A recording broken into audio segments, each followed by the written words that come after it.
Stanford University.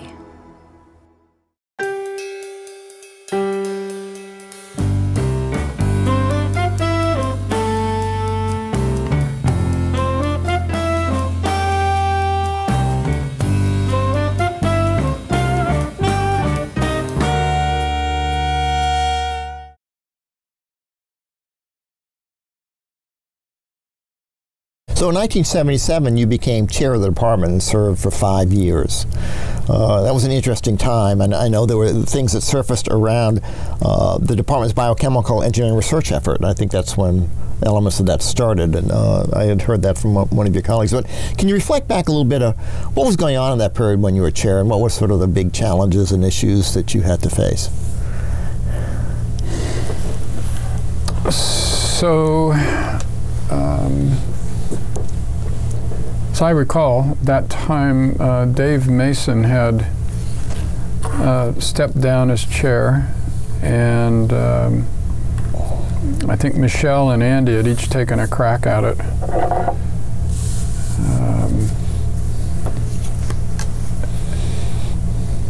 And I think they were much better suited to lead from the wings than from the top. That was my view. And there was, I think it was, there was sometimes strains between Andy and Doug because of the student mentor relationship, and Doug actually finally left the department and went to mechanical engineering. I know that, right. And between Bob and Michelle, I mean, nothing hostile, but sometimes it's just hard to divorce yourself from the mentor-student role and, as it were, pass the torch. I think it was hard for Andy when I became chair, because I actually had run out of people. I mean, it was either going to be Bud or me. Doug had left or was leaving the department, and I just think Bob, who did become chair at one point in time, right. As did Bud. In fact, I got recycled again, a few years later. Yeah, right. But I had just acquired tenure, and I don't think they'd want a non-tenured person to be chair of the department. So I just was starting my first tenured fall and took on that appointment. As for the challenges, I didn't have a grand vision for the department. I was convinced that the way this department would become great, and I think we've proven that the case, was we focus on hiring the very best faculty. And my job was to convince the dean that we needed more billets. And at that time it was Bill Kays. And we had a good working relationship. We were a small department, and I could use this less than critical mass argument that if we are going to become a player in the big leagues, we had to be more than 7 or 8 people. So my focus was primarily on getting more billets for the department and getting searches run so that we could grow the faculty. Very much that group was like herding cats. I mean, some say you herd cats by moving the food around, but even with these people, they wouldn't follow the food. They pretty much had an agenda, and the agenda that they had was to be excellent and to be the best that there is, and I saw no reason to get in the way of that. So I'm reasonably well organized, and I don't want to call myself an administrator because I don't really like doing that, but I can do that. And realize that in that job, someone had to step forward and represent, the department. externally, and particularly into XCOM and to the dean. Right. And I enjoyed those kinds of interactions. I enjoyed seeing how the school worked in a broader way, being on XCOM and participating in tenure decisions and hiring decisions at that level.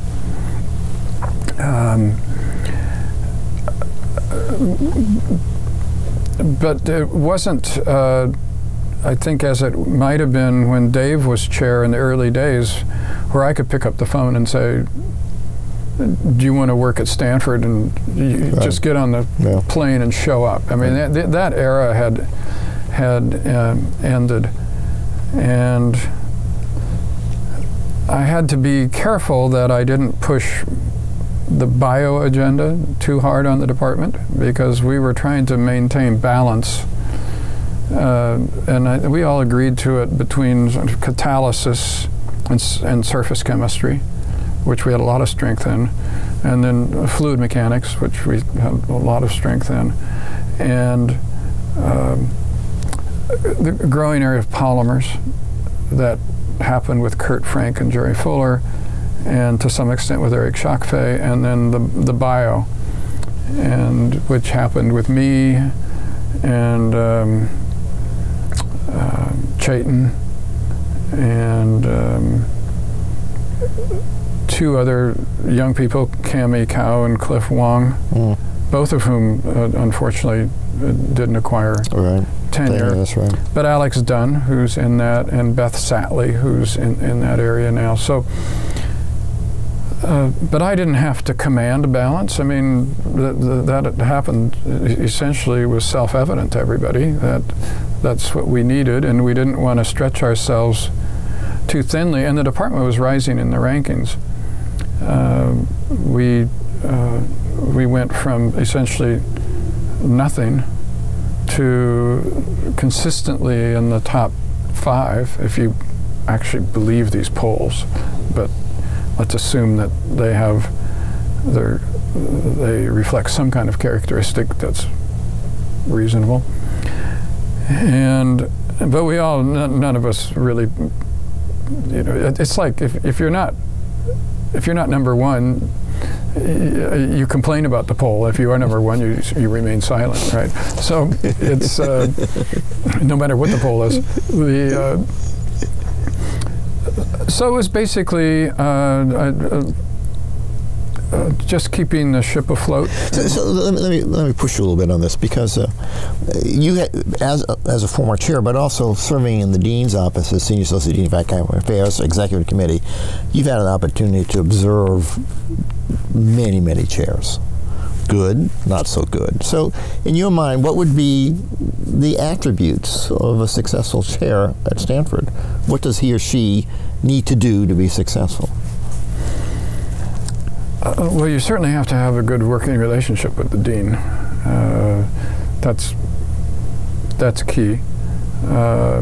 You need to have a respect for and a good working relationship with the other chairs, because you make important decisions with them as a group. And I think you have to have a good sense of balance as to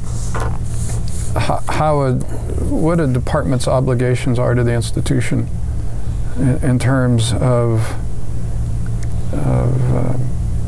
fulfilling your responsibilities to undergraduate teaching, to graduate teaching, and to the research enterprise, and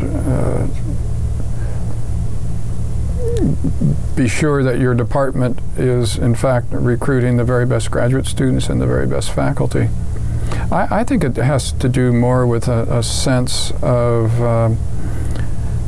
setting a high bar for yourself and for the department,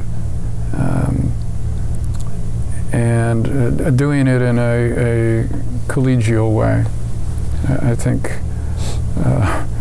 if you begin to border on sort of a banana republic dictator type of person, most people find that kind of offensive, and it gets in the way of getting things done. One of the things that struck me in watching you, some of your colleagues in action as well, and this relative balance, you have to be an advocate and proponent for your department. So you're constantly having to push and do that. But you're also part of the bigger picture where you have to be a good citizen for the school and then a good citizen for the university at large. And sometimes it's difficult because you tend to come from the position of, I'm representing the department. And some, I think, some chairs don't look at it as, how do I make sure that we as a department are part of being a good university citizen as well? I think sometimes there's some friction around that.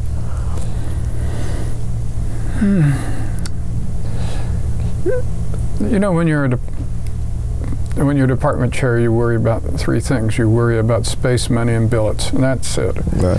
That can be converted into being a good citizen or a bad citizen or whatever kind of citizen you want to be. But I mean, that's really what drives the place. And I think if you largely, to get space, money, and billets, you need to get that from somebody else. And if you're not behaving, you're probably not going to be very successful as a chair. I think in terms of responsibility, when it went beyond the department, such as you getting involved in university activities, I never pushed that on the faculty. I said if they want to do it, they want to do it. I loved giving talks to the alums. I loved doing the classes without quizzes. Sure. I loved going on the circuit to alumni clubs around the country. I loved being a part of the campaigns, and because they tend to draw out those faculty who are also interested in doing that, and so it was a group of us who shared this common theme of, I don't know if it's wanting to help the university. I mean, we certainly do, but it's just engaging in other activities that are different from the normal thing. But other people don't want anything to do with it. You know, they think it's a waste of time, or they tend to be very focused. And I think as long as they're not misbehaving and they are fulfilling their basic responsibilities, I tend to leave them alone. Well, this is actually a segue into something I want to talk about, and that is when you began, and I guess back, and I was in, I think in 1999 or 98, you began to talk with Jim Spartich and Stephen Chu about interdisciplinary work. This is what I'm talking about. Here now you're bringing people from different disciplines, different departments, and how do you get them to work together in some way? And you began that conversation about which then became BioX. Can you talk a little bit about how that idea evolved and what got you thinking around those kinds of topics? Well, so for a long time prior to the late 1990s, Bill Mobley, Jim Sputich, Steve Chu, and I, who are associated with the foundation of at least the faculty side or the academic side of BioX and its foundation, we had, in our own experience, had seen the power and the sort of the way one could ignite new knowledge by working across disciplinary boundaries. Cross-disciplinary research or interdisciplinary research and so forth is a bit of a cliche, but actually it does work and it's important, but it's not something you can legislate. I mean, my work with people in the medical school happened because I was interested in applications that involved medicine, and I have a medical school 100 yards from me. Why not go and see if I can find some people that would like to collaborate? And so that takes some effort, because people either come to me and ask that question, or I go to them, and then you sort of size it up and decide if it's something you want to do. It's not for everybody. Right. But on the other hand, I became, as the years went on, a real proponent that these silos of excellence, if you want to say, or pinnacles of excellence. I think it's a term that Fred Terman used.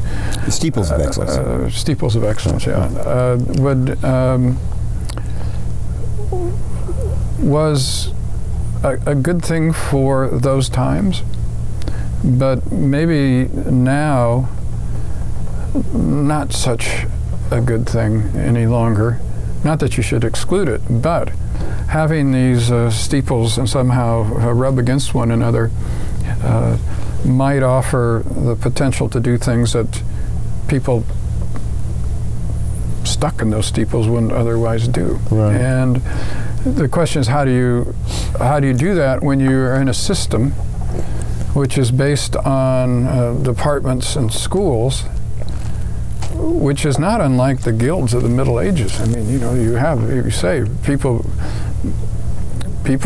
probably have the greatest loyalty to their department, and then to the school that they're in, and then to the university. Because at that point, what is the university? It's really this collection of things that you've put together called schools and departments.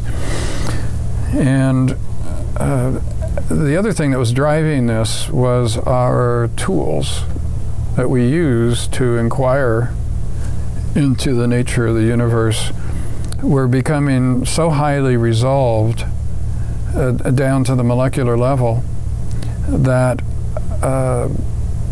you almost began to identify yourself with what length scale you work on and not what you work on. So I may get up and think about atoms or molecules, or I might think about cells or tissues or complex organisms, which are all created from these. And I could have started as a physicist or an engineer or a chemist and a biologist and ended up at the same point, thinking about the same problems, but in a somewhat different way.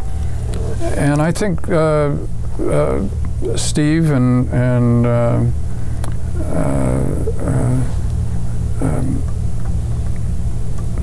Bill Mobley and Jim Sputich had all experienced that in one way or another, that there is a value of collaborative research with people who are not identified with your discipline. But it wasn't, we knew it was something that you couldn't order people to do. And so the thought was, could we create something that would draw attention to this opportunity or possibility? And we felt at Stanford we could probably do that because we had already walked across disciplinary boundaries, and no one said you couldn't. I mean, Stanford didn't have built into it anything that said you couldn't do that. There just wasn't anything that promoted it in at a university level. Although people could talk the talk, then no one was walking the walk. So we just happened, by serendipity, because we knew each other and began discussing this, to write this white paper, which landed on John Hennessy's desk when he was dean, suggesting that if we could have a facility that embodied these principles by having the faculty in it from a variety of areas working side by side, interesting outcomes might happen. It's almost like build it and they will come, a field of dreams sort of thing. And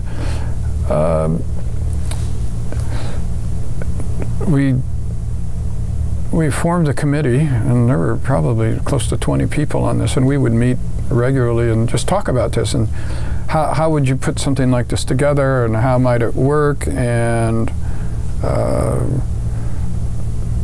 but we had no authorization, we had no cachet.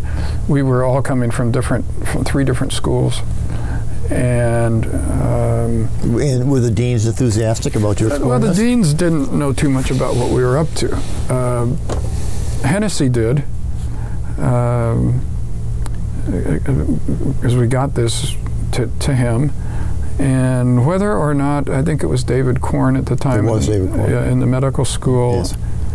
And or science, was it? No, I'm sorry. H&S, it was. Might have been Hastor, or it might have been. You know, I don't know. I don't have it either. Well, I remember Sharon Long was involved. Yes. But there was someone before her. In fact, during the emergence of BioX, we went through several deans in the H&S, and at least two, because Phil Pizzo came on in the medical school, and I think Jim Plummer was the only one in the School of Engineering, because Hennessy had moved on and Jim became dean, and so Casper was president at the time, and Condi was provost then. Condi was provost, and then Charles Kruger was dean of research. Dean of research. Right. And then Hennessy moved up into the provost's office. And they clearly, I wasn't party to this, but this grabbed this notion of what I was calling building a lighthouse on the campus that would shine and be an attractor of people who were interested in engaging in collaborative research of this sort, not specifying what that research might be or who might work together, but just legitimizing it at a very high level. Would be a sort of a great thing to transition into the 21st century around, because it was becoming clear to all of us that I think in the decades ahead, the only reason we'll probably have departments at all is to have some identification of what it means to have an undergraduate major. Because I see this getting very smeared out at the graduate level and the postdoctoral level. And so sort of preserving the core, if you will, pieces, which are important to undergraduates who have to be selective, ultimately to pick a major, but to sort of have this evaporate when you get to the graduate and the postdoctoral levels. So I think this got ignited, and from the beginning, was it moving towards having a physical space versus a virtual center, which Stanford tends to do at times? No, we wanted a physical space.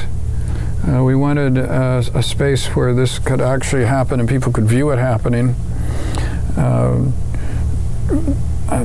We all had a little bit different sense of that. My sense was that I wanted this to be primarily for younger faculty whose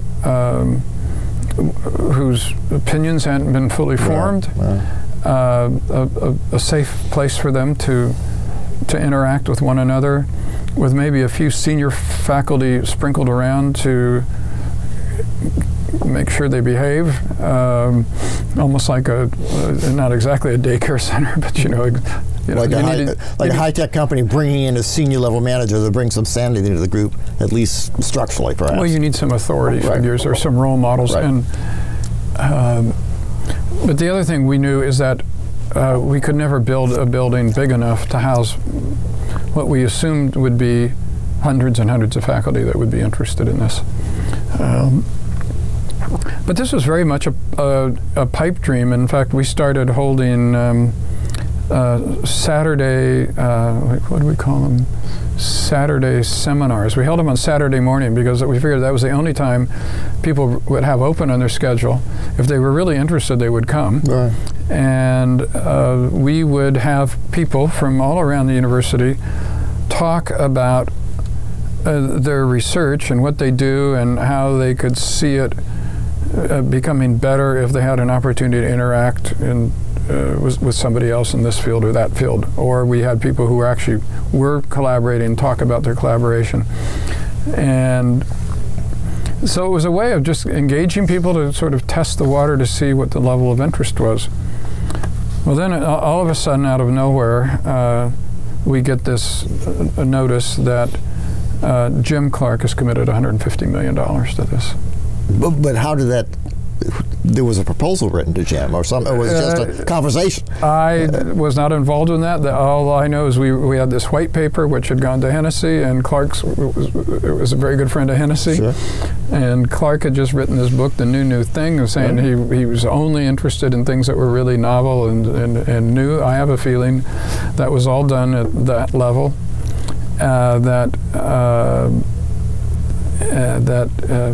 And I think John Hennessy was, you have to ask him, but I think he was very instrumental in drawing Jim Clark's attention to this. And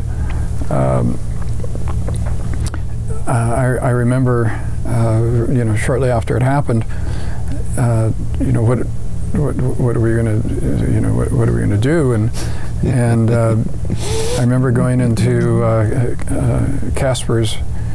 Well, actually, what happened is Donna called me up and said, Casper needs to get to Sierra Camp for a board meeting, and his flight's been canceled because of weather. Will you fly him up there? And I looked outside, and it was a lot worse than this. And so we go down to Palo Alto Airport, and I get him in my plane. I got David Glenn in the back seat. Oh, yeah? And we take off, and we're departing Palo Alto, and right away we're getting hammered in rain and hail, and we're in the clouds, and we're under instrument flight rules, and it's kind of dicey, and it's turbulent and windy, and Casper's sitting there in the co-pilot seat, and he turns to me and says, "What is this BOX?" BOX, all right.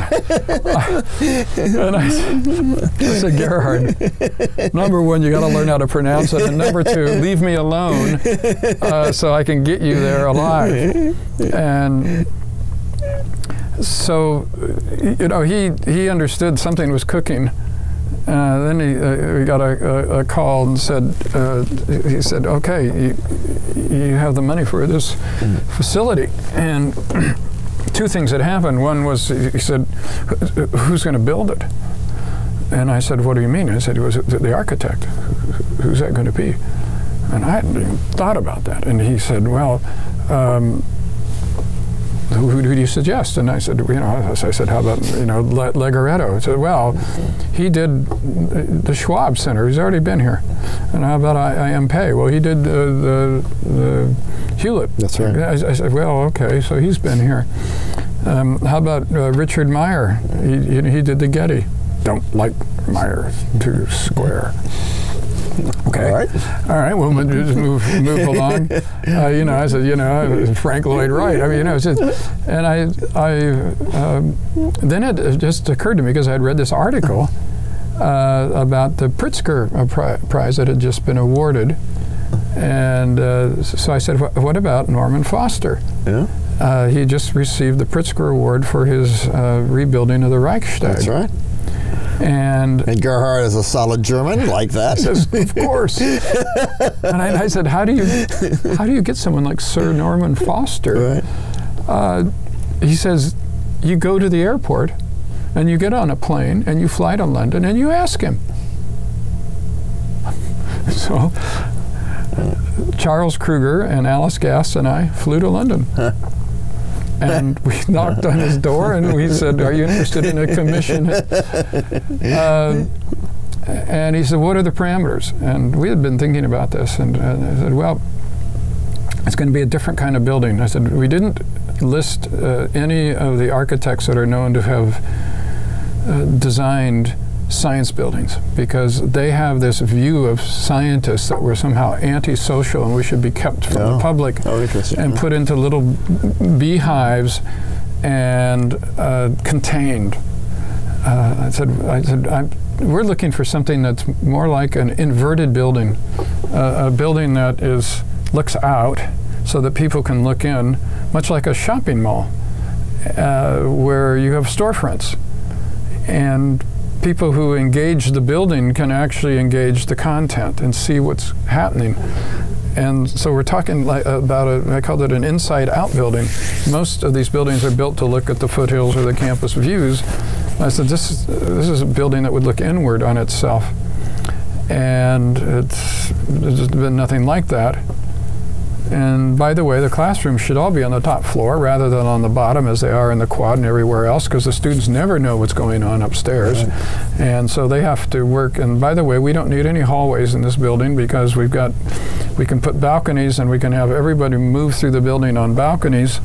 And balconies don't count as GUP space. So we can actually get a bigger building by about 25%, and without any corridors. And I had taught in Switzerland and lived in Switzerland and taught, and also been to Cambridge and taught there. And I said, one of the things that the Europeans do that I think is really interesting is they always provide in their facilities a big space for people who can gather together to eat. So I proposed putting a 400-seat restaurant at the base of this building. Well, that drew a lot of blood. A lot of faculty thought that was the dumbest thing they'd ever heard. I said, well, you're satisfied with these little trucks that roam around and, shove food out, windows, and then people run back to their desks. Right. I said, we should commit to this. And that there was a lot of blood spilled. And I was president of the faculty club at the time, and we had been trying to maneuver that and to be a more convivial space. And yes,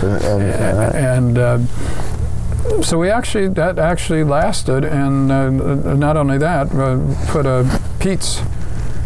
Said we should put a Starbucks or a Pete's or something like that up by the classrooms to keep the students there, and wireless was just coming in, and I said, we'll make this thing wireless so that they can bring their devices in and use it. So I think one of the things, if I had to do it over, we would have made Pete's a lot bigger than it is. The restaurant is fine. I mean, it's and the social dynamics of having tables that are picnic style versus having tables like this. Right, exactly. It's very powerful. Some people have, said, you build a prison. It's like a prison mess hall. I mean, I said, yeah, but I said we don't have the fights, and so that.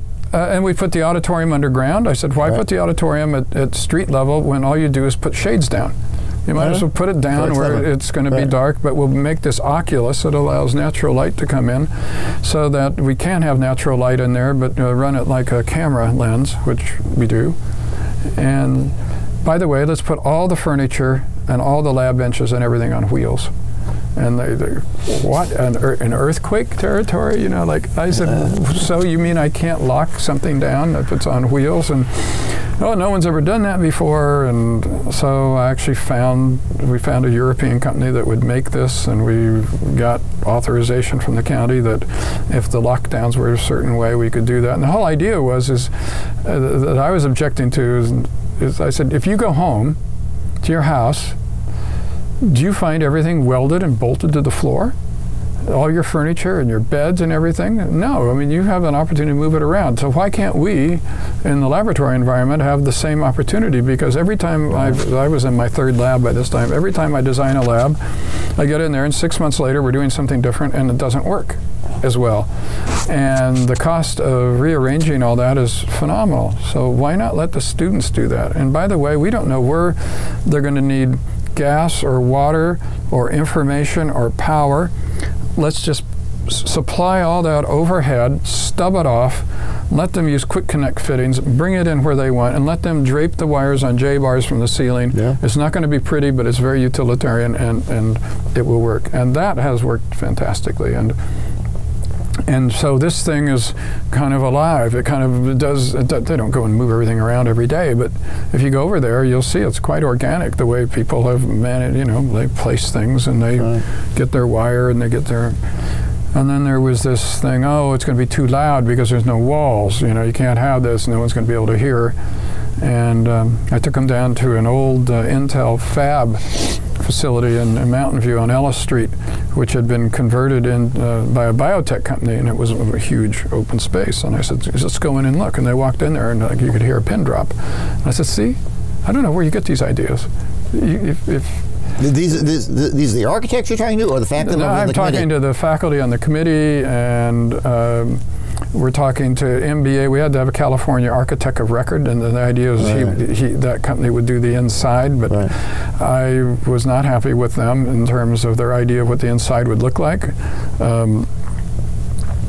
So we got them turned. And Foster was putting a lot of pressure because he really liked these ideas, and he said, there's nothing left to design on the inside if you give everyone things that they can move around, and you're going to supply the stuff overhead. And so while that was going on, the issue came up of who's going to go into the building. So that was another sort of political problem that needed to be solved. And then the other issue was we didn't want the Clark Center to be what people think of as just BioX, and BioX is nothing else. So I said we have to create programs before the building's done that get traction so that people can identify with these programs, and if they happen to end up in the building, fine. But if they don't, they can still participate. So the programs were the Interdisciplinary Initiatives Program to seed research, and the only rule was that you could apply for the money, but you had to apply with another faculty member with whom you've never worked outside of your discipline. Whatever the rest of it, there were no rules. We set up share core facilities were called, so things like a tissue culture facility or a spectrometry facility, or a fermentation facility, or a small animal imaging facility.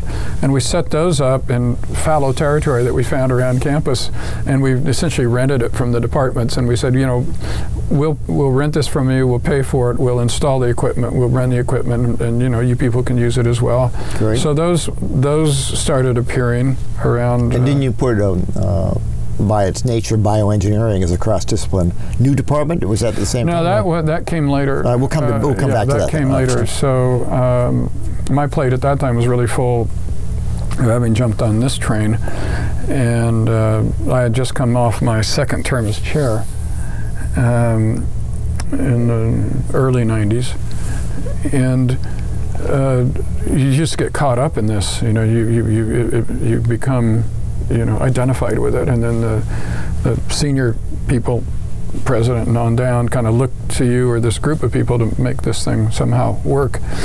And then we agreed it would be under the Dean of Research, so it's not under a department, so there was no departmental control.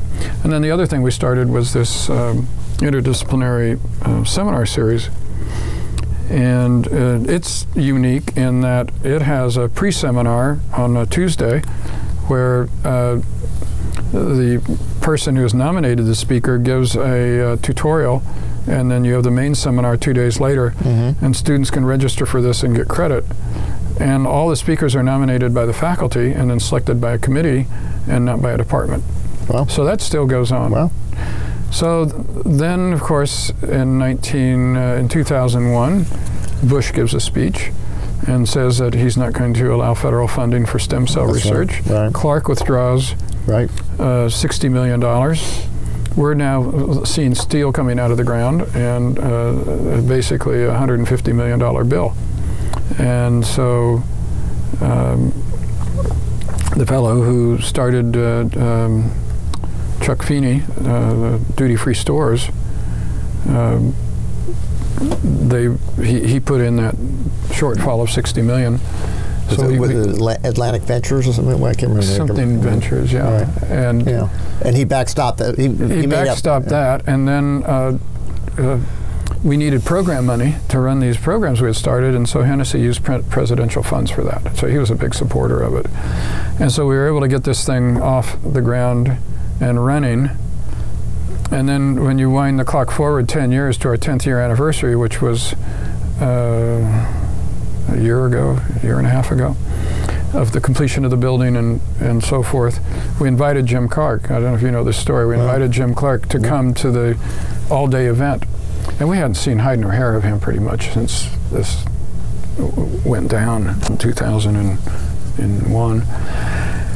And of course, by that time, Obama had rescinded that program, but we had already had the bond issue in California. There had been a big brain drain of very good stem cell researchers coming to California. Right. We had agglomerated them here, so it was really a win-win situation in the end. And so Clark shows up, and he's in the Clark Auditorium, and it's a day-long presentation of people doing research in the BioX program and what they've done and so forth. And it was an amazing day. And at the end of the day, I got up and introduced him and said, you know, I'd like to introduce Jim Clark, who in part made this possible, and we're happy to have him here today. And Jim, you know, would you like to say a few words? And so he strolls up. He's kind of disheveled. And he strolls up and he said, I had some remarks prepared, and he's got some paper, and he folds them up and puts them, and he says, you know, what I really want to say is 10 years ago, I withdrew a substantial amount of my pledge of $60 million to this venture. And now that I've seen how it's unfolded, when I leave here today, I'm going to write a check for $60 million plus interest to make up for that. No, I had not heard that story. Hennessy didn't know. Nobody, his wife didn't know. What a great story. No. Isn't that amazing? And wow. That's truly so then we went to his house in Atherton, which he had just moved into, and had a dinner, and he's a big fan of Ishtak Perelman and the work he does with kids. And so he flew Ishtak Perelman and the orchestra out, had a string quartet at his house, and then had a big event at the Bing Concert Hall. So, so that's how that story. It's a great story. Ended. Now, so this is 2001 and 2, but at the same time, that's when I went into the dean's office. So Jim Plummer comes up and has me to lunch and asks me if I'd be interested in being senior associate dean, and were you at that point co-director of BioX? No, I was never. I was asked, but I never did. There was. I had left too many people on bridges that were still burning, and I had to get away from it. So Jim Sputich kind of did it for a while.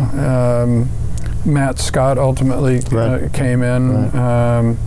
Matt was not particularly happy with some of the things we had done, and he sort of wanted to set things straight.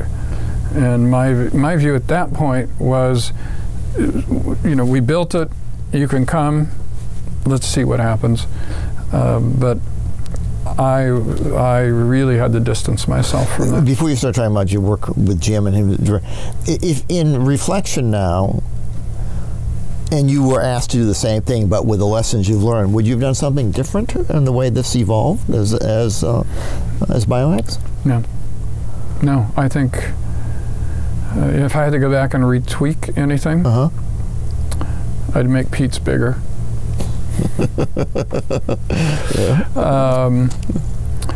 We had a little bit of a disagreement with the work that was to be done in the basement, which was going to be a very low vibration kinds of work, single molecule work.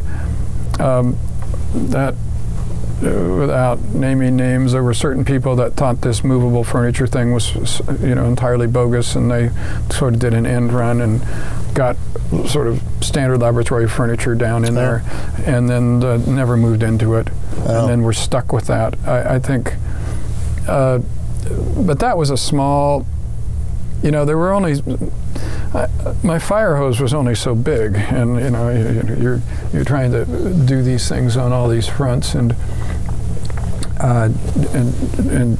it was important, I think, that, you know, the leadership stay as coherent as we possibly could, because there really was no one else.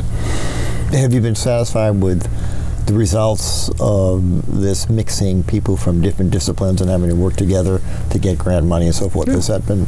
It's been very successful. One of the measures is we've been tracking the Interdisciplinary Initiatives Program. That money in terms of research grants has probably multiplied by 50 or 100. Really? I mean, it's been, and you go talk, so we've had 10 years, and there were a couple people that just didn't like being in there and they left. Right. And other people came in and they love it. So there was some, sorting that went on.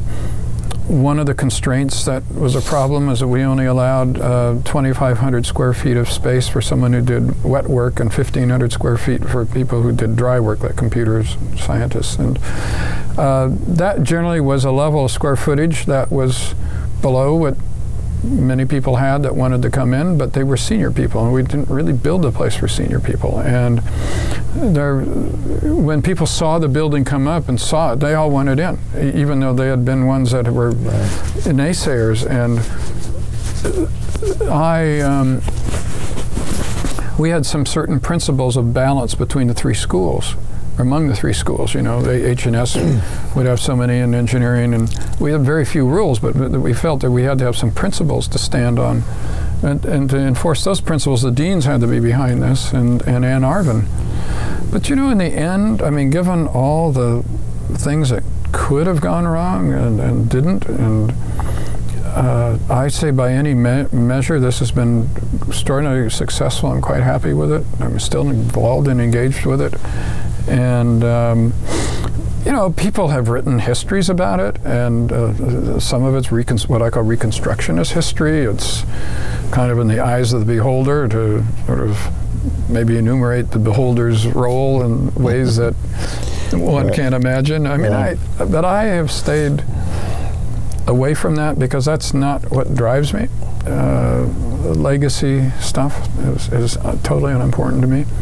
And so when I think back of where we started, which was just a small group of people talking, and you now look at that Clark Center, not only has it been copied in one form or another by many other institutions who come and go through this and say, how does it work, and what works, what doesn't work so well, and so forth.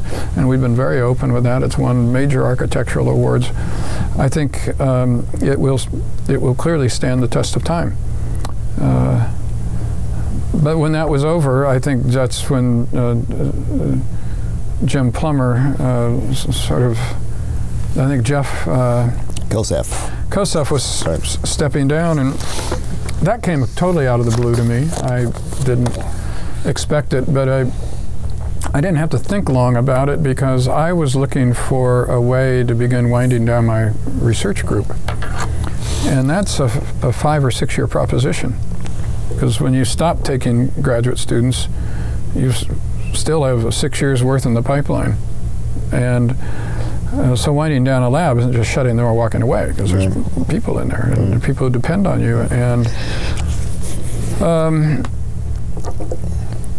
so I was looking for some things to do as I stopped taking graduate students, and this seemed interesting. I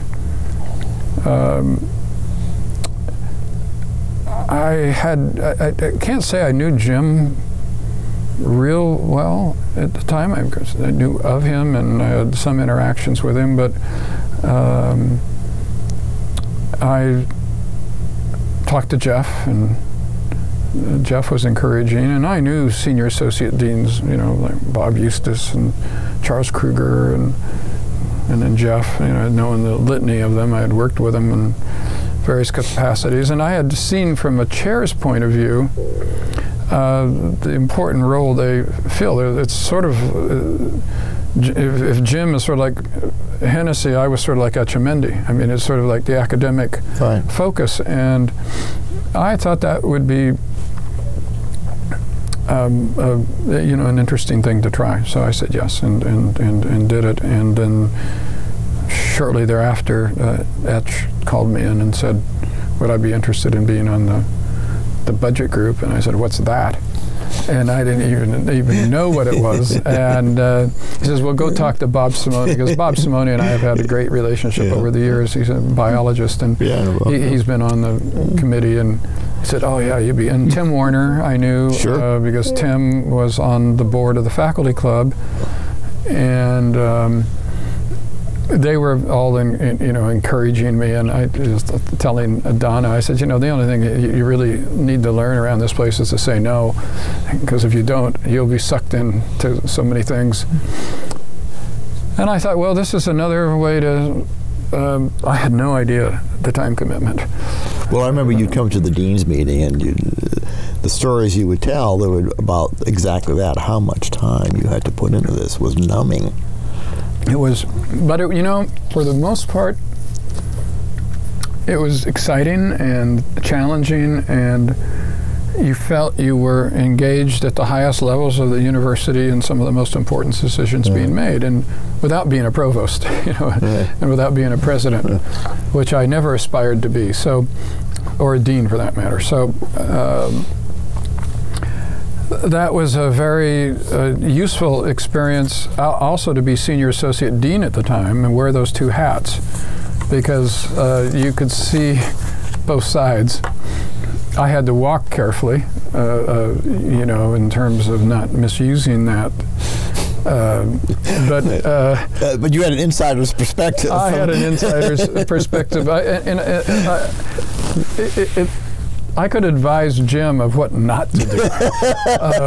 And there were other things that we wanted to do. We weren't quite sure, but I said that for sure is not something we want to do.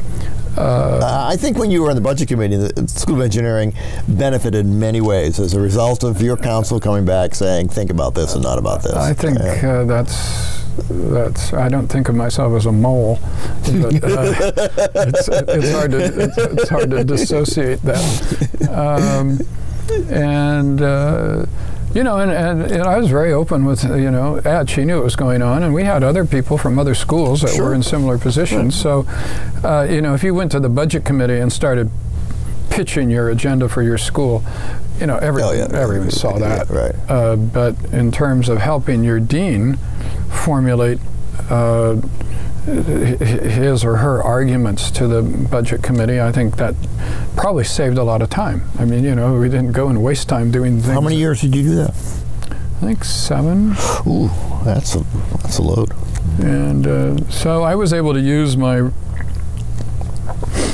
retirement as a way of I could just cut this off. But there had been a 10-year plan to ramp down the lab, and I continued teaching a full load, and to do these other activities which could be shut off, like being senior associate dean or being on the budget committee. And Jim knew well in advance, and he brought in Kurt Frank after me, and Etch knew well in advance, and I was replaced by other people. So. Can you talk about, we addressed it a little bit earlier, but this is probably the best time, is when you were a senior associate dean, that's when the bioengineering department evolved. Can you talk a little bit about what caused that to happen and how it happened? Well, Jim had been thinking about this, and given my role in bioengineering and having the office next to his, we had a chance to discuss this quite in depth. And I was very skeptical. Oh, why is that? For 2 reasons. One, there was not a bioengineering department in this country that I wanted to emulate. And I educated Jim, or I hope I educated Jim, on understanding why that is by, I finally on my own went and I put a binder together that was about 3 inches thick of the 100 and some bioengineering departments in this country and what was wrong with them. And most of the time, these bioengineering departments had formed as a splinter offshoot of a bunch of disenchanted and discontented people that fell out of an ME department or a double E department or a material science department, and then use this as an excuse to kind of create a new breeding ground for themselves. And so you can see this. Well, this was you can see. Look at what they do. This is a double E misfit, and then this was this obviously came out of a Chem E department, and this one. So, and they had that imprint. You know, they would do circuits or biomedical instrumentation, and that's all they would do. And they just were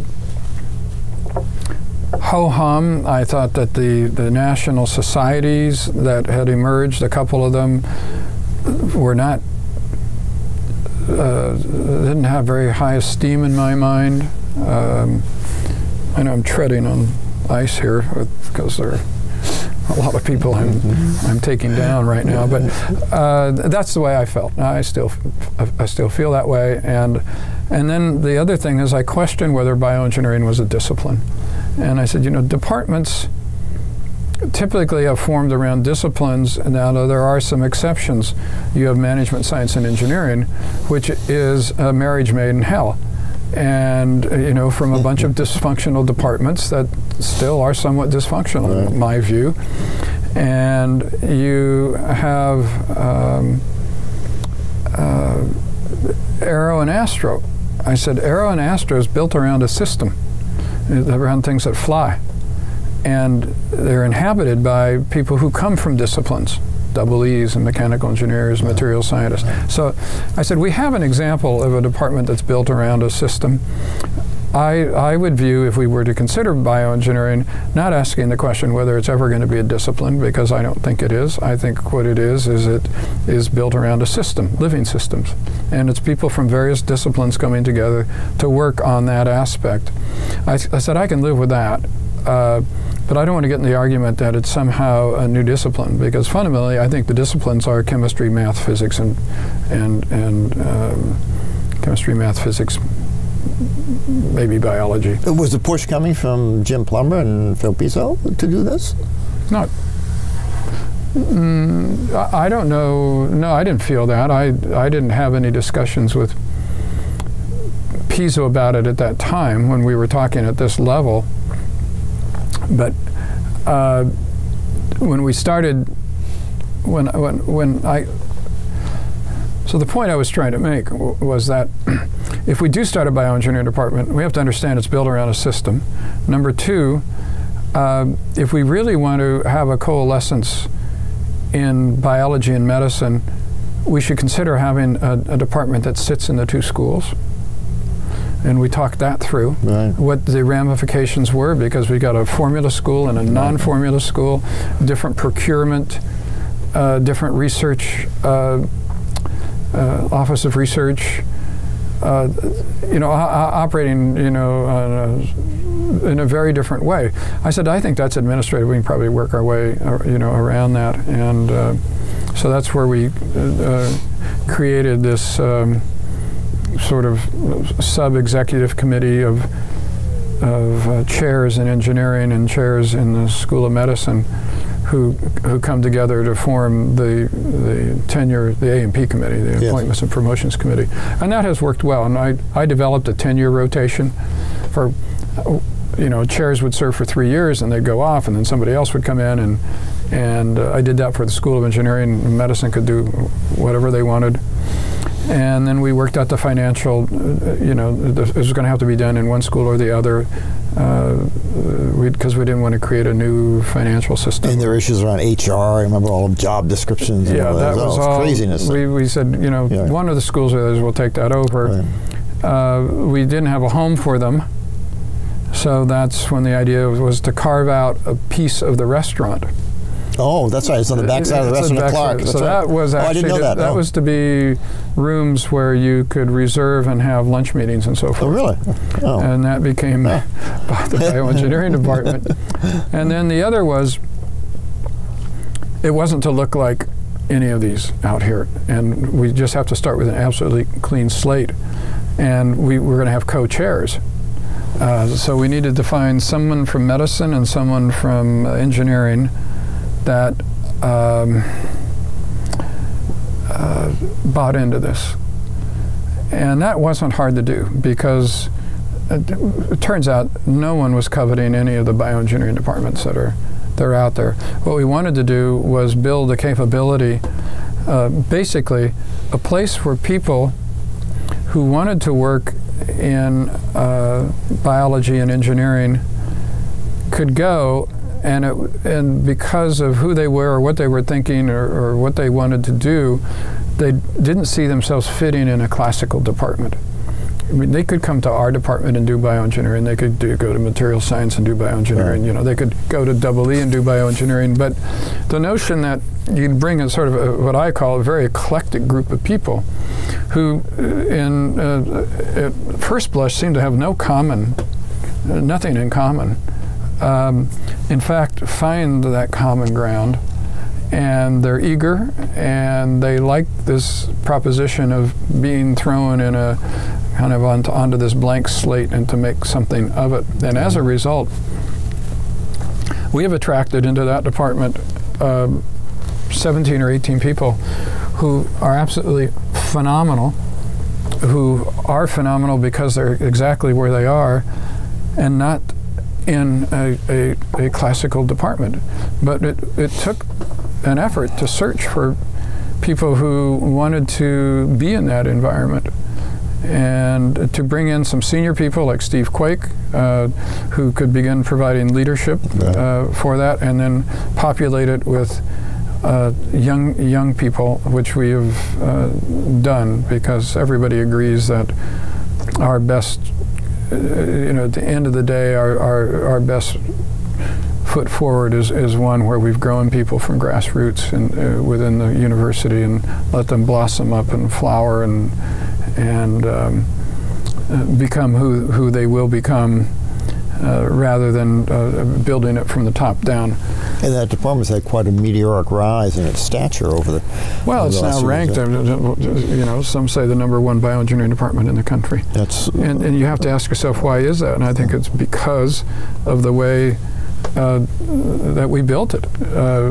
It's built unlike any other bioengineering department, and none of those people can go back and retool, because they're so stuck with all the baggage that came with the formation of the department. So we formed this without any baggage. And at the end of the day, I told Jim, I said, if this experiment doesn't work, these people will be able to find a home in existing departments, and if we had some big blow with the medical school or something. But it literally has hummed along much better than I could have ever hoped. And I'm just delighted with the people that have been attracted to that department. And now that we have been merged with them in the new building, in the quad, chemical engineering with bioengineering, that's where we have a lot of affinity to them. We're able to share a lot of these facilities and make much better use of the space than we otherwise might have. And that experiment looks like, we've only been in the building a little over a year or so, but that experiment looks like it's working out really well. And so by the time it became apparent that, in a sense, both those experiments had, we had rolled the dice and we got lucky. And then it was time for me to head off to the Golden Pond and into the Twilight Zone. Not yet. We have some things I'm curious about something else. It's an issue in the School of Engineering, but also across the university, and that deals with faculty members who have an interest in outside activities, perhaps starting companies and things. I know you were involved with one early on, back in '81, in Genix, and certainly Theranos Systems in 2003 with a student. Can you describe the environment at Stanford that makes these things possible? And then maybe your thoughts about issues that might surface around conflict of interest, conflict of commitment, that cause you some concern or not? Well, those are two questions. So the first question is has to do with what I would call the entrepreneurial attitude of, yes. of the professorate. Stanford is a place since the time of Fred Terman, where it's okay to be involved in outside activities which generally are involved in what I call the translation of the knowledge that's developed here on campus to the applications side, commercialization, and in the end for the benefit of the public. So I think that has been a very unique part of Stanford's culture and of Silicon Valley. It's not just, I think, total serendipity that Silicon Valley and Stanford are here. Clearly Silicon Valley came after Stanford, right, and I think was largely promoted through the efforts of Fred Terman and his view of establishing the Stanford Research Park and establishing Hewlett and Packard there as sort of the anchor store, and then bringing on all the others who have come over the years. Made more fortunate by Shockley coming out of AT&T Bell Labs and setting up Shockley Semiconductor, and then Fairchild, and then having the spin-off of National and Intel and so forth. These things were, and then the growth of the venture capital community here. So it was essentially the perfect storm, and so I think there is a mindset, kinds of people that do very well here, if they have that piece of them that has that attitude. Plus we have a very active Office of Technology and Licensing, which actually John Hennessy has asked me. I've been working with them for the last 3 years on a project. So it's okay to do that. You know, it's not something that you do in a dark alley, and it's something you can be proud of.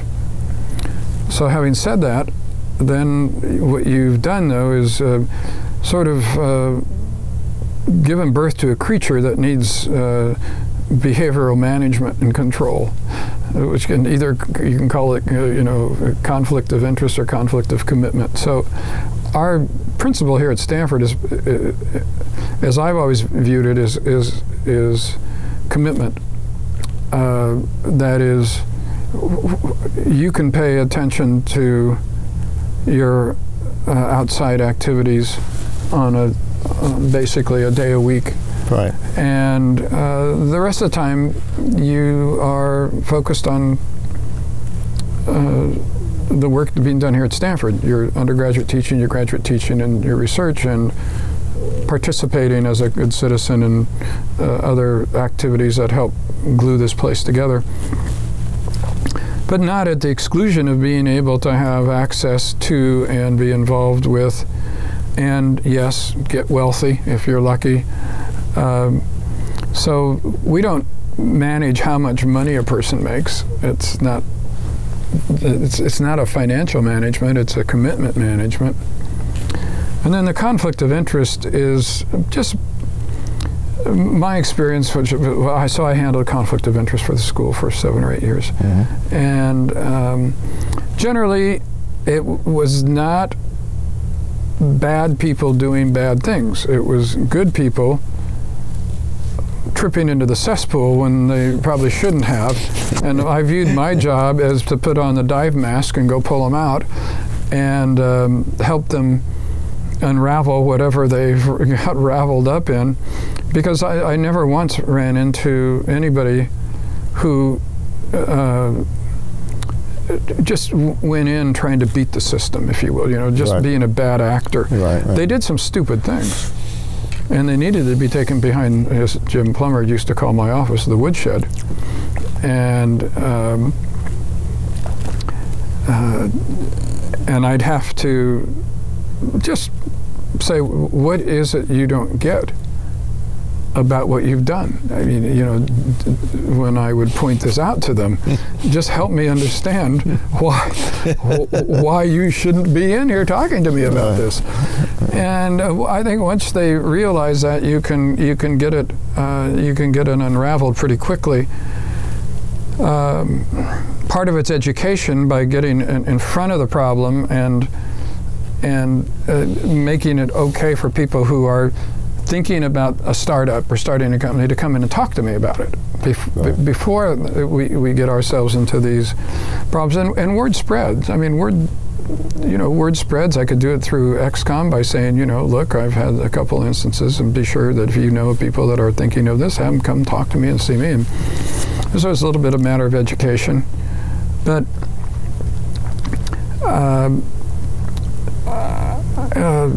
conflict of interest is it's hard to define. You know, you know it when you see it.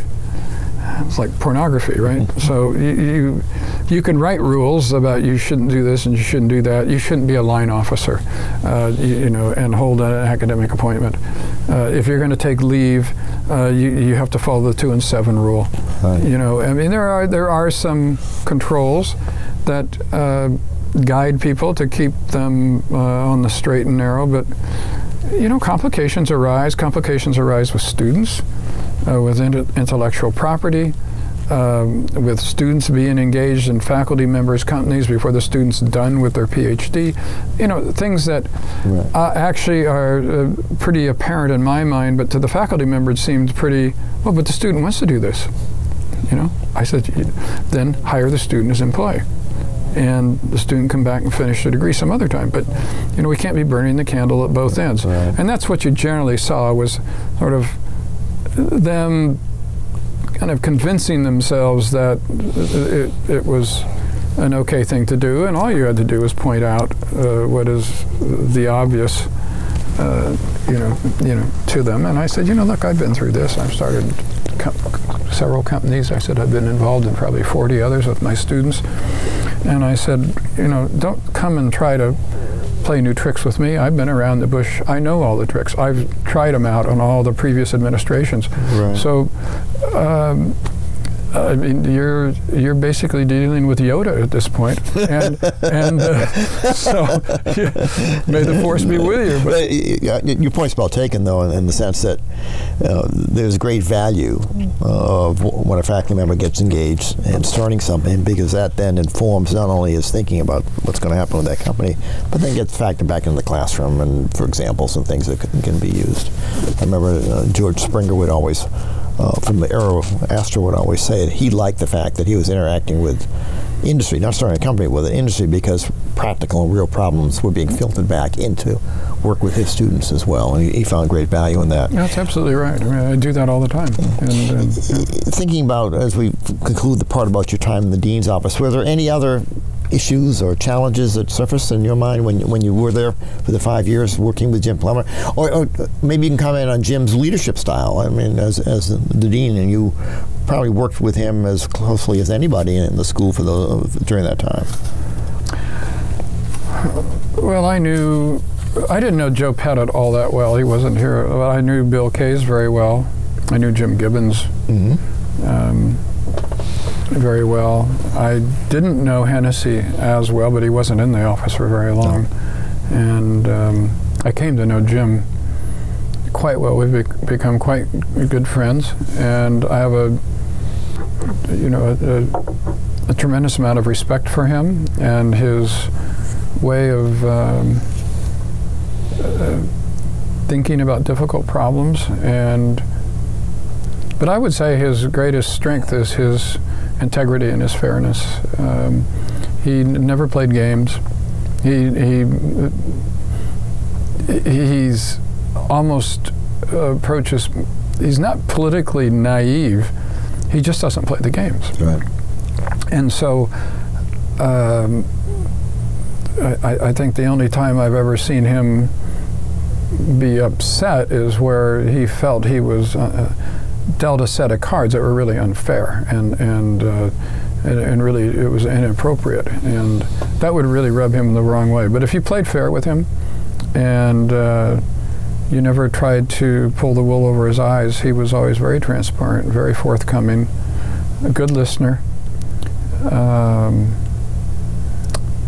And we got along extraordinarily well. We actually never had any arguments that I can even think of. We had, I think, thoughtful discussions where we had different approaches to solving a problem, and we'd talk that through, and sometimes he'd prevail, sometimes I would prevail, but there was no foot stomping. And what I liked about Jim, people ask me because I worked with him for his entire time as dean.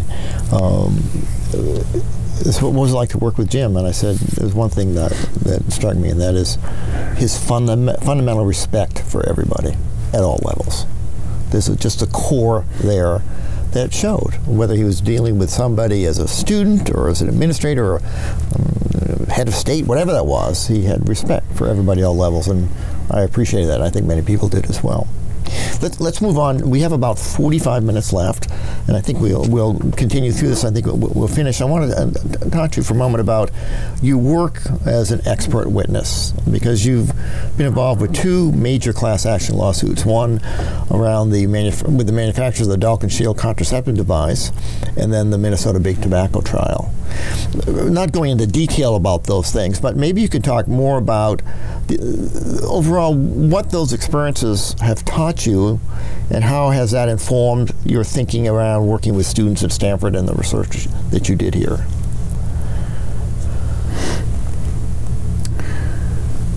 So I had never expected to be an expert witness in anything when I joined the faculty, and as time went on, until a lawyer got an appointment with me and described to me the problems with the Dalton Shield, which had to do with pelvic inflammatory disease, or bacterial infection of the uterus due to the presence of a string that was connected to the device and protruded out into the exterior environment. And I happen to have been working on interactions of bacteria with surfaces. And that's exactly the problem that was here. So when he asked me about that, I said, well, I don't know anything about expert witnessing, but I can think of a couple of very simple experiments to do to see whether or not these strings transmit bacteria. And I said, give me $5,000 and I'll get some students and we'll go in the lab and run these. And he said, now, most lawyers won't do that. They don't like people doing experiments because sometimes they don't turn out the way they want. And this guy's a Stanford graduate, and I'd never met him, and he had been referred to me by a professor in the mechanical engineering department who he had approached first. I said, well, you should go talk to Channing, because... Was that Anthony Klein? Is that who was it? Yeah, Tony Klein. Right. Yeah. And the prof was Bob Pizziali, who was in the biomechanics section, and then he later left and went into industry, into forensics engineering. He works for Exponent Failure Analysis. And so I got my daughter, who was in high school, and a couple of her friends, and put them in the lab, and I said, run these tests, and they ran them. And holy cow, we found out that, yeah, this is exactly the mechanism that people have been arguing about, over and over in court. And so he said, well, okay, you're going to be deposed, and you bring your lab notebooks and talk about it. I said, fine. I mean, that's it's like any other thing. I didn't know what a deposition was, never been in one. Turns out the woman who deposed me was a lawyer by the name of Fern Smith. And she was a lawyer for A.H. Robbins, who was making this device. And Fern Smith later became a federal judge on the Ninth Circuit, and then became head of the judicial school in Washington, D.C. And I've still talked to her. She's a very, very well-known federal judge. And I gave her my deposition. And I said, this is what, I went in the lab, this is what I found. And she just went white. And A.H. Robbins published about 3 days later in every major newspaper and magazine in the country that if you have one of these things, go have it taken out by your physician. We'll pay for it. A.H. Robbins later went out of business. We never actually went to trial. Then the copper 7 contraceptive, which a lawyer who had heard about this work came to me, a guy named Mike Cerisi from a Minnesota law firm. Mike Cerisi is very well known in Minnesota. He's run for Senate twice there now in recent years. He hasn't won, but he's well known. And he says, there's this other one, can you look at that? And I said, yeah, and we did, and we found out it was a very different failure mechanism, but it did the same thing, fundamentally. And that one did go to trial. It went to trial in Minnesota, and then in trial in Los Angeles, and ultimately trial in Australia. And we finally got that litigated off the market. Well, I didn't see myself being a professional testifier. I found the interactions and the challenges so different than what went on here at the university or in starting companies, because it was very adversarial. And it was, can you mount an argument? Can you have a conviction and present this? Can you analyze data and stuff? I found that really interesting. And both of the times with Klein and Mike Cerisi, they were very good lawyers. I mean, they were honest. And so you kind of get sucked into this. And then 10 years went by. And Mike Cerisi shows up at one Christmas break. I'm at home. He says, I'm in town. I said, what's on your mind? He says, throws an article on the dining room table. He says, why would tobacco companies be one of the largest consumers of ammonia in this country? And I go, ammonia, cigarettes, nicotine. Huh, I said, sounds like they're freebasing the nicotine. Well, and he says, what? Yeah. And I says, yeah, they're changing its molecular configuration. Why would they want to do that? And I said, when you freebase it, it goes through the lung tissue probably 100 times faster than if you don't. So this is when they were telling everyone to smoke light cigarettes, that you're getting less nicotine and tar, when in fact they had engineered the nicotine to be more bioavailable. Wow. And he says, do you want to testify on this, on cigarette design? And I said, I've never designed a cigarette. You'll never get me qualified. And we started scratching our heads. But I said, all they do is deliver nicotine. That's a drug. And I've worked for 25 years in the drug delivery business, wow, starting with Alza and these other companies. And I said, get me qualified as a drug delivery design device expert, and we'll lay the cigarette on top of that and go from there. And we did, and there was a major lawsuit in 1998, just as we were starting BioX, in Minnesota, and that resulted in about a $7 billion settlement against the tobacco companies. Right. And when that was over, I decided that I had kind of had it with this. I mean, because it took a lot of time, a lot of effort.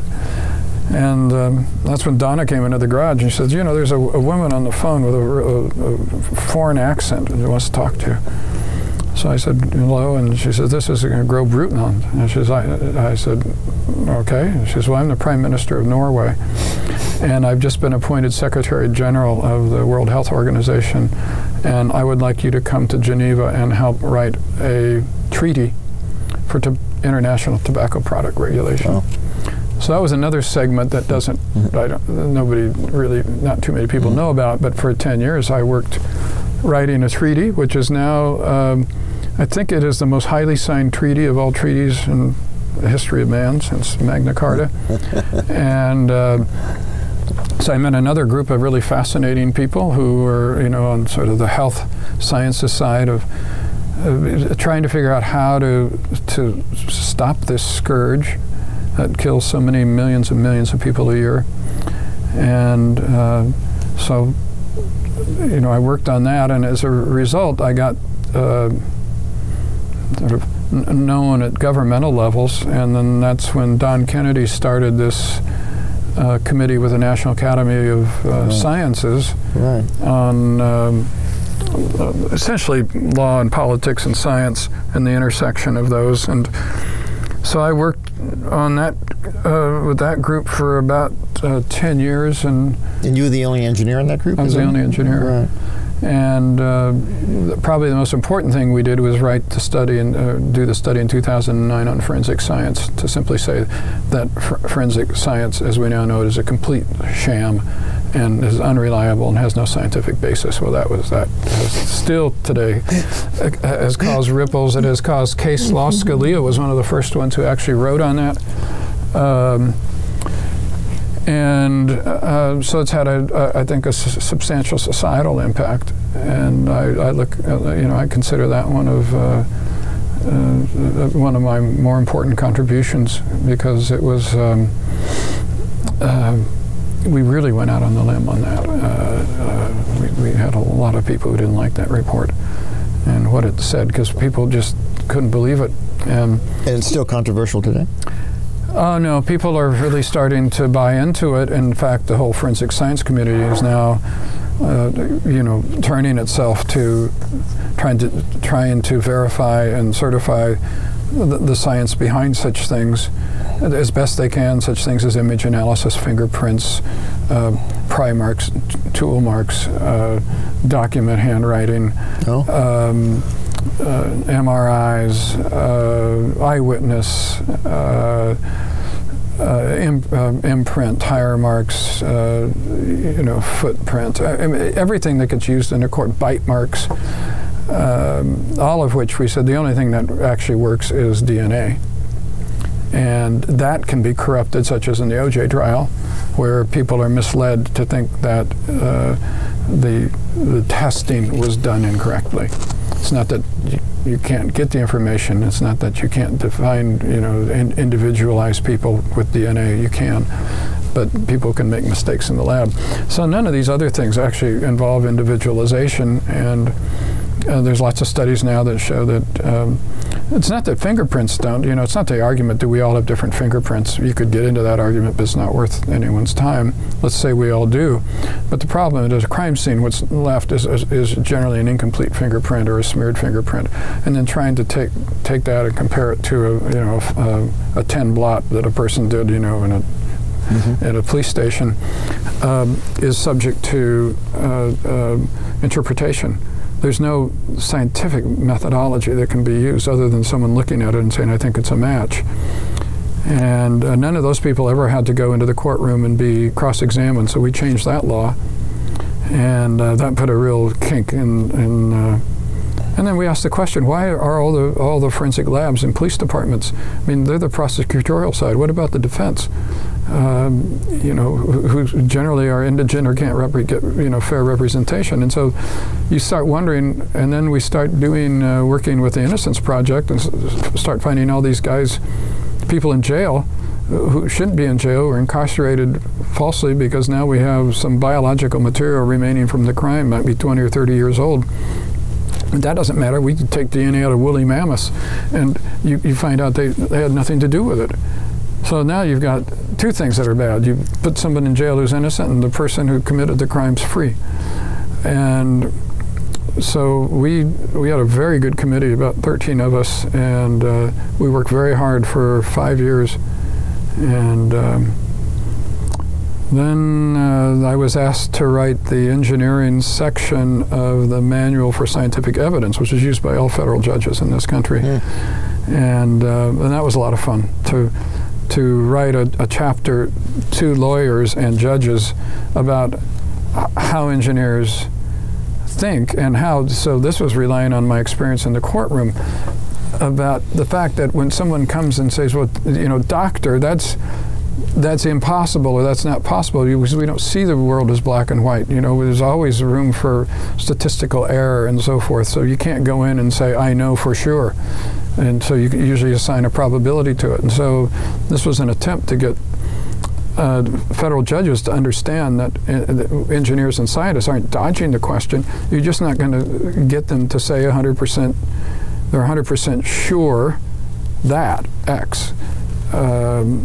Because very few things are 100% sure. So I think that's useful, and you're not doing expert witness. No, so I did 2 toxic waste cases because I found them very interesting, and we went after big corporations who clearly don't like me. Dow Chemical was one. We went after DuPont on a failed resin that was used in plastic piping that failed all over the country, and they knew it, and they knew the failure mode, and they went and made it anyway, and I uncovered why.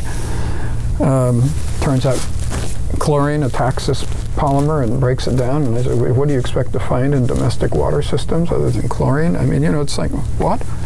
When you do projects like that, it's got to be quite satisfying to know that you're helping the public good. Well, I think what it is to show that scientists and engineers shouldn't fear the judicial system, that we have something to offer, but you have to take it seriously, and it takes time. And it was taking a lot of time. And at this time, I was starting this new company in 2003 and 2004, and it was clear that it had the potential to really take off. And so I told Elizabeth Holmes, who was my student in this, I said, okay, I'm going to shut down.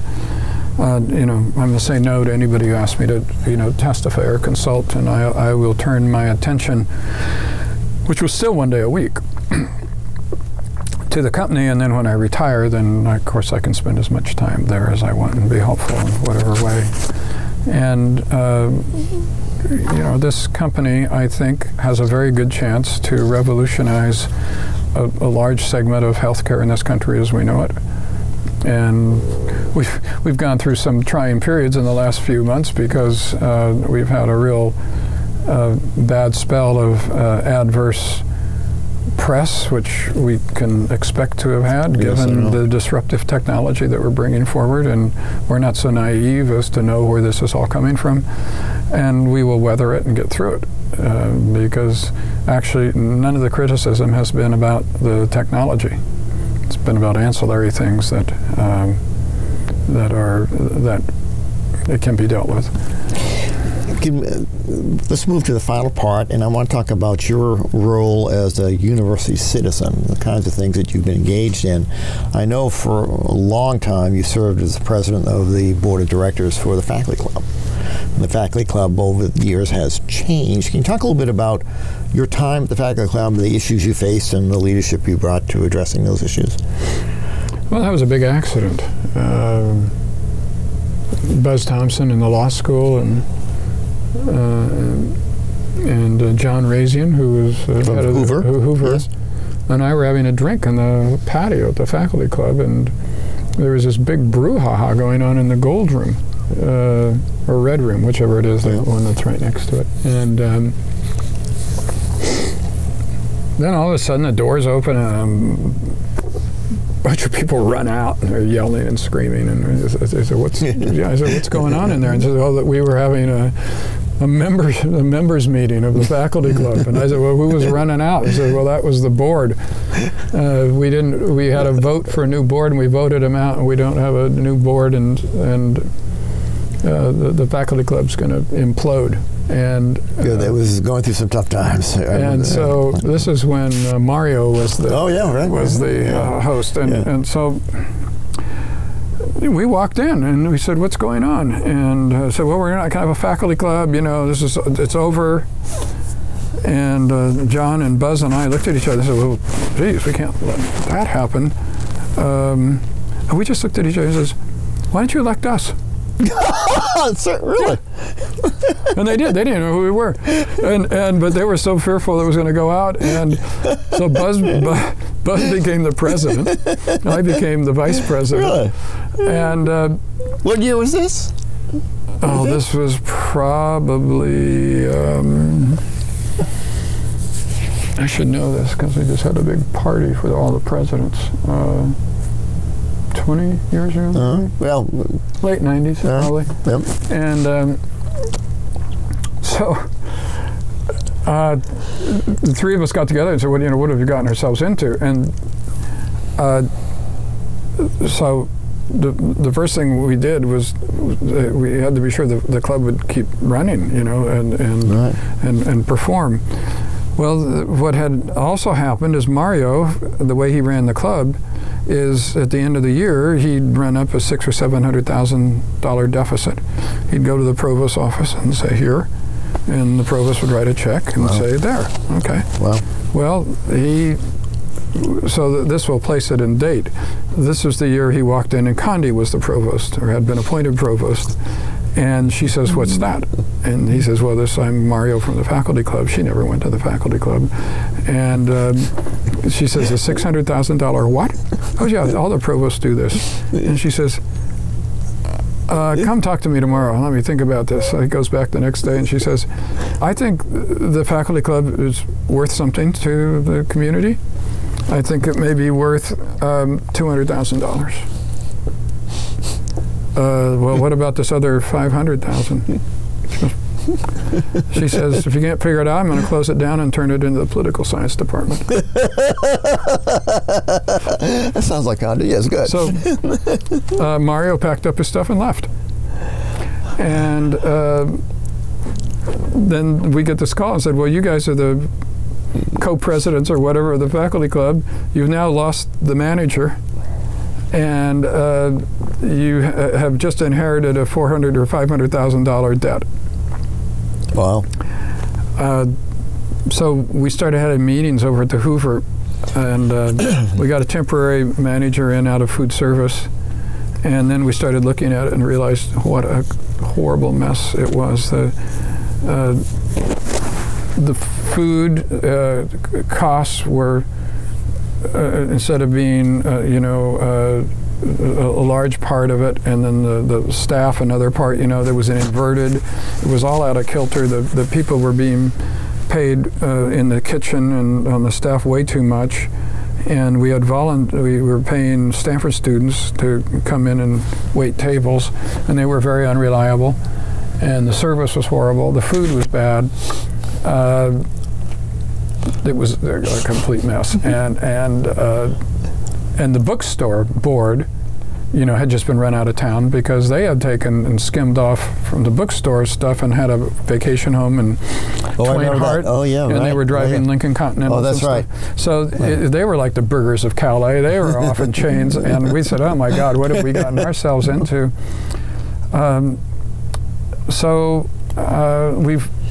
We formed a board. We got another 8 or 9 people. We got Tim Warner to come in and good. And some people who were interested in seeing if we could salvage this. And there were simple questions like, who owned the building? Who takes care of the building? What if the roof breaks? Right. So that got us into conversations with the university. We finally figured out that they would own the building, or they do own the building, and we'd be responsible for the inside upkeep. And then the only solution, I remember John Razian said, I know this guy Stu Ritchie.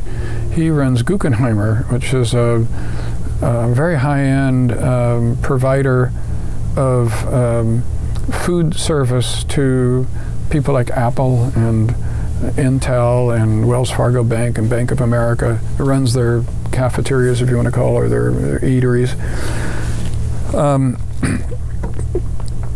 Maybe we should hire a professional group to come in and run this, and we'll get some kind of contract. Good. So I knew Stu Ritchie, turns out. So we approached him, and Stu Ritchie says, I don't do faculty clubs, and I certainly don't do a faculty club where there's a board between me and running it. And so we appealed to his higher sensibility, which was that he was a Stanford MD, and although never practiced, and John and I knew him through the Bohemian Club. Yeah. And so we sort of did a pincer thing of Stanford loyalty, Bohemian Club brothers, help us out. And so he brought his green eye shade in and said, okay, but we're going to write a contract. And we're going to charge you a $100,000 a year management fee. If we make money over that, since you're a 501c3, you can split the half with us. You can run that back into the business. I said, I have no idea how this is going to work, but the first thing we have to do is get rid of all these people in this kitchen and all the staff because they're just way overpaid. Really? Yeah. So it was my job to go in and tell these people, but the thing is, they're union. So I went in and said, "You're all fired." And the next day, I had 3 guys in trench coats come in my office with sunglasses on. It was raining, and they're the union bosses. And they said, "You can't fire these people." And SEIU, is that who it was? I don't know who it was. They were scary. Yeah. I said, I really don't have a lot to talk to you guys about. If I fire them, we can probably get this thing back on its feet. If I don't, we're out of business, and they're out of a job anyway. So I said, you know, the end result's the same. They're not going to have any work. Right. So next day I went back and I gathered all the employees together and I said, look, if we privatize this, you'll be working not for Stanford, you'll be working for the Guggenheimer Enterprises. They are non-union, and you'll be given a salary which is commensurate with competitive salaries elsewhere in the Palo Alto, Bay Area. So you're going to lose money. What's most important to you? Why do you stay at this job? And they all raised their hands. They said, because of the tuition benefit. Oh. And I said, oh. Really? Oh. So then I got on my bike and went to Condi's office, and I said, Condi, I think we can save the club. You're going to have to give us a year or two to turn it around. We're going to privatize it. But I have this one little glitch. I said, I've had to fire all these union people. They may strike against Stanford, but I don't think so. But all the people that work for us are willing to stay if they don't lose their tuition benefit. Well, she doesn't have any kids, and as you know, she took the tuition benefit away. I was on that committee that we argued with her about that. Yes, I'm quite aware of that. They gave money instead, so that everybody, if you had kids or didn't have kids, you got a fair share of the pie. And I said, I need you to grandfather their tuition benefit. I says, other than that, we're out of here. We're gone. Wow. And I knew her reasonably well. We'd go to basketball games together. We both played the piano. And I think we had a level of friendship at some level that worked. And she said, okay, they can have the tuition benefit. And I went back and told him only one person left. And Guggenheimer came in, and then we continued to run it, and I continued to be president. Now then, one day I'm in the Rathskeller, 15 or 16 years later. I'm in the Rathskeller, and I see this pool cue. I don't know if you've ever noticed it, pool cue on the wall. There's a plaque. And behind it is a little brass, the names of all the presidents of the faculty club, going back to the turn of the century. And I come down and I notice that they're one every year. And then there's a blank when I took over, and it's been 16 years.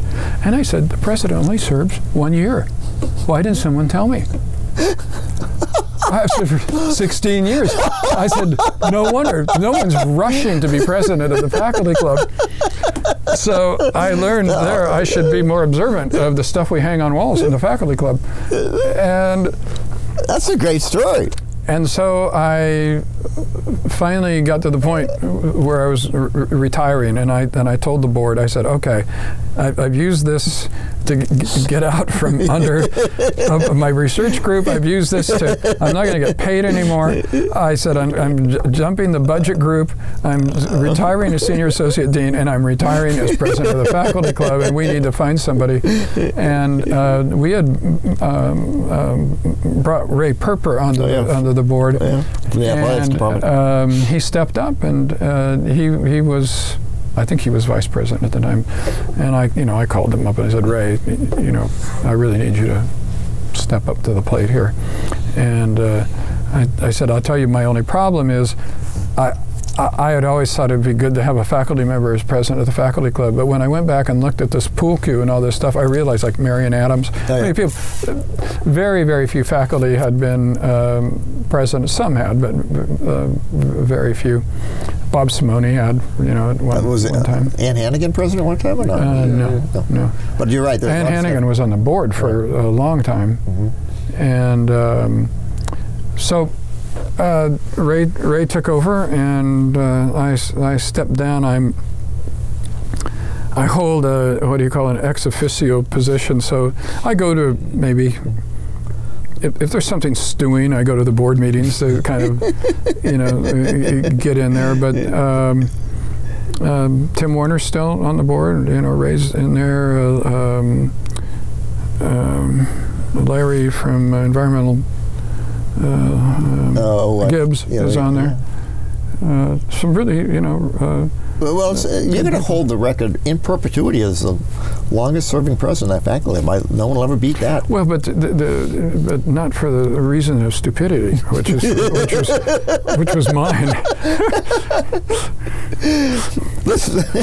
That's a great story. Let me wrap up with a few things. So, if you could reflect back and be put into your career today with the knowledge you have, would you do anything differently? Would you take any other directions, or would you have done the same thing? Well, I'm quite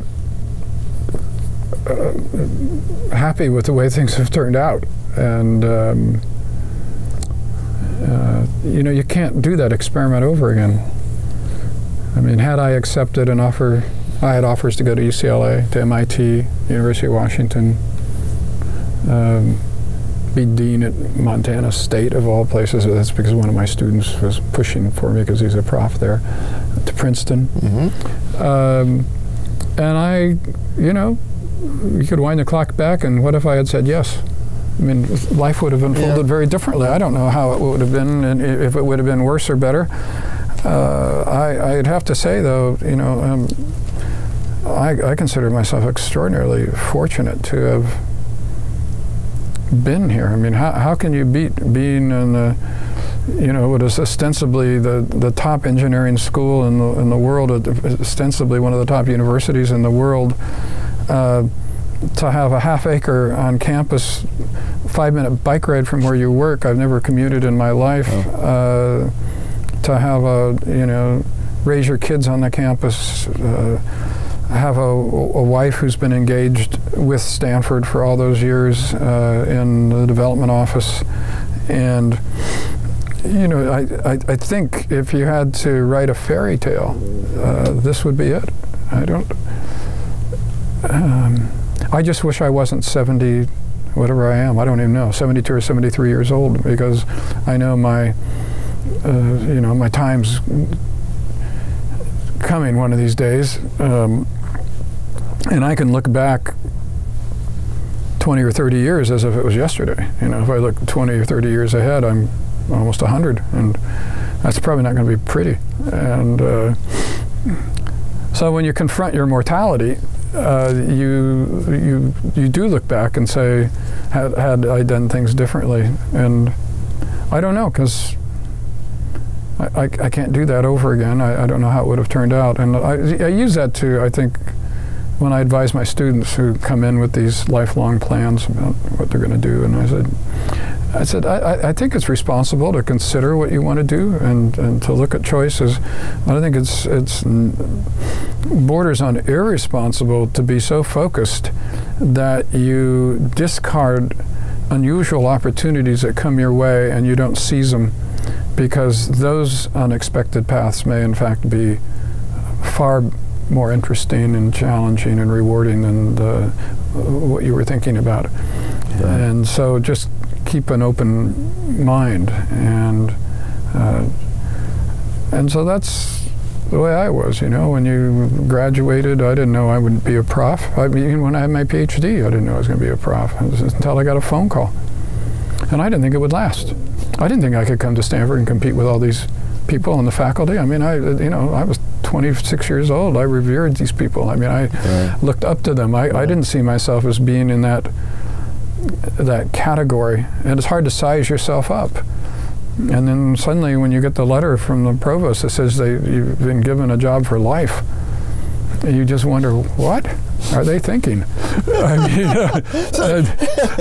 yeah. So last question, and when you think about your experiences here, and when people think about you, what kinds of things are you most proud of that you have left behind as you exit Stanford? Although you haven't exited, you're still living. But what do you, in reflection of those 40 plus years of service to Stanford, what are you most proud of?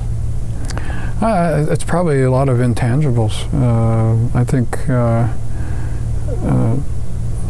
hopefully I've done something positive in some way in the lives of the students and colleagues that I've come in contact with and interacted with over the years. I think that's all you can ask for. And I don't look at the number of papers I've published and the number of talks I've given or the number of awards I've received. I mean, those are nice, but I'd like to think that there's people out there, students who are saying, I remember I had a conversation with him and this stuck with me, and it left an imprint on part of their pathway through life. I think, to me, that's the most important thing, and it's very hard to measure. I mean, obviously, occasionally I get calls from students, or I run into students, and they thank me, and it's nice. Or I get emails, and so you're in their minds, or you're present with them at some point. That they're I'm totally convinced that a student who goes through Stanford remembers at best about 5% of the content that they received. So what's the other 95%? It's all experiential, and it's who they've met, who they've contacted, what they've learned, what they've gleaned, the values they've gained, the intuition that's been honed. And those are things you can't really write down on a piece of paper and say, Yeah, it's interesting. I mean, I've observed you in action, being a fellow dean and when you're department head, but the thing that strikes me is that your thoughtfulness about that and your relationships you've had with people around here have been very, very solid. And as we talk through things today, you can reflect on the impact you've had on Stanford in a whole range of ways. So it's a nice legacy to have for you as you exit and go on off and enjoy retired life. Well, that's the way I thought it was going to be, the little boat in Golden Pond. But now, I start a company, and this thing started to take a life. You won't stop. A life of its own, and I think saying intellectually active is really important, and since I don't play cards and I don't bowl, but I do fly, and I do ski, and I do rock climb, and I do mountain climb, so that I can still do those things. And I know your wife, and she's going to keep you busy. Yeah, no, she's a real pistol. So well, this is a good way to end it.